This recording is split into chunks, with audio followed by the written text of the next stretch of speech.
Ada kisah menarik soal cerita Sultan Mudaffar, raja di Kesultanan Ternate. Konon sebagai raja, dia memiliki kedekatan dengan penguasa pantai selatan, Nyi Roro Kidul. Kedekatan itu dipercaya lantaran Sultan Mudaffar bisa melihat alam gaib. Putra dari istri kedua bernama Talha Al-Mahri, Nujulidin, membenarkan ayahnya sering bertemu dengan Nyi Roro Kidul. Kisahnya begini. Ketika Sultan Mudaffar pergi berhaji pada tahun 2005, dia melihat Nyi Roro Kidul berada di antara kerumunan orang di Padang Arafah. Kalau cerita ke saya memang seperti itu, katanya membenarkan.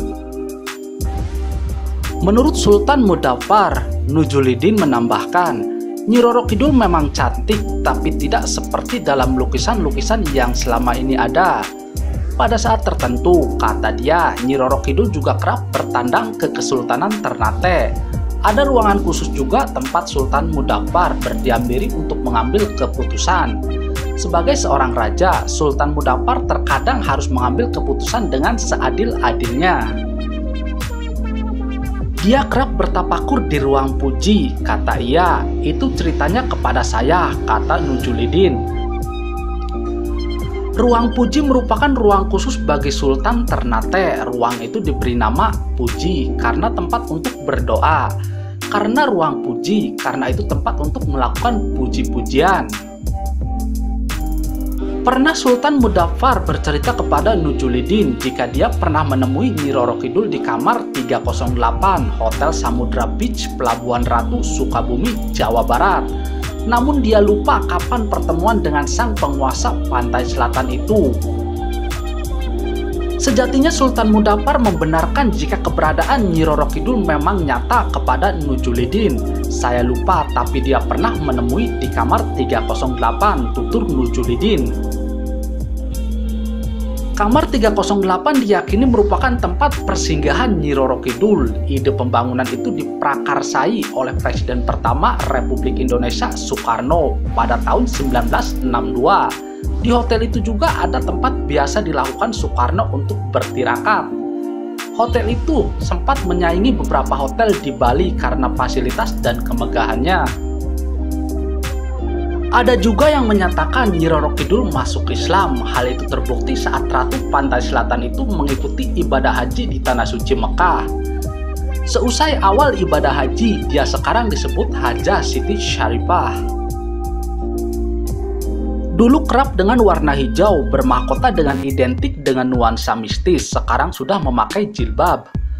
Kerudung yang dia pakai pun cukup sederhana, tetapi masih ada aura wibawa. Maklum saja, dia adalah penguasa alam gaib di Samudra Selatan yang sangat luas.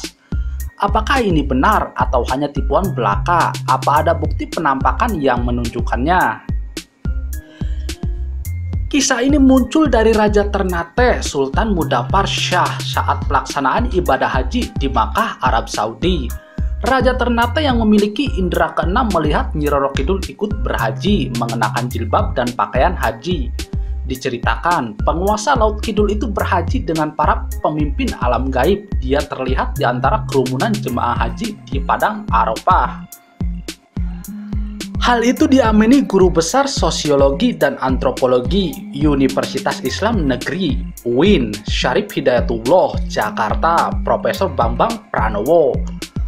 Prof. Bambang menyebut, Nyai Roro Kidul ikut berhaji di tahun 2005.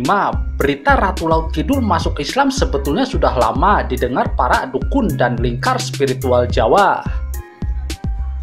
Teman Prof. Bambang yang juga paranormal, pengakuan bila Ratu Pantai Selatan itu saat ini menyandang gelar Hajah Siti Syarifah. Para dukun-dukun di Gunung Lawu yang dikenal dengan dunia mistisnya juga percaya untuk menghadapi sang ratu sekarang harus mengeluarkan baju atau busana muslim. Analisis, para dukun di Gunung Lawu sekarang banyak yang meneliti agama Islam. Beberapa paranormal yang melihat penampakan sang ratu yang dulu menggunakan kembem semacam kebaya sekarang sudah pakai busana muslim lengkap dengan jilbab. Itulah cerita Nyi Roro Kidul masuk Islam dan ikut haji di Mekah.